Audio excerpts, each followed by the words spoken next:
Yeah, good. So the panel where I was speaking talked about the investors' interest in sustainability. How are they imbibing the concept of sustainability in their investment process?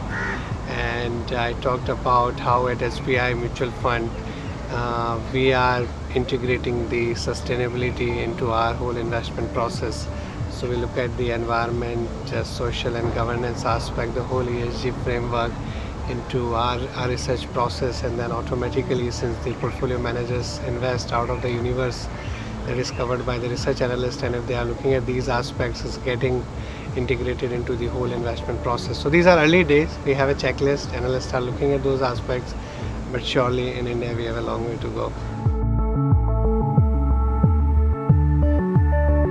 So it's less of a compulsion. There are no regulatory guidelines or something, or I think it's more out of our conviction. My belief is that over a longer run, as an asset manager, as our size increases, as we have a long-term stake in the overall economy, given the diversified nature of the portfolio, I think if you make some short-term gains at the cost of sustainability in one part of your portfolio, it's going to impact negatively the other part of your portfolio.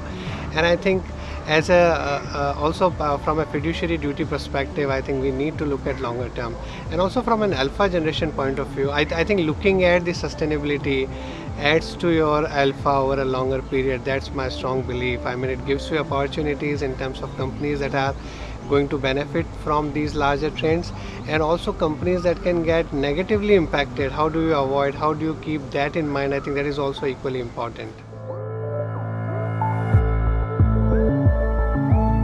Yeah, that's interesting. But obviously, I mean, they are. I mean, most of those parameters are derived from the. I believe, I mean, the voluntary disclosure of SEBI or some of the other IFC, and some of the other disclosure norms. But as I mentioned earlier, I think in India we have a very long way to go. These are early days. The disclosure standards are not, I would say, in line with the global standards. But I think we have made a good beginning. I was happy to note, I think almost 80-90 companies where the data got presented. I think they cover a good bit of, I think they touch upon all aspects of environment, social, and then the governance bit of it.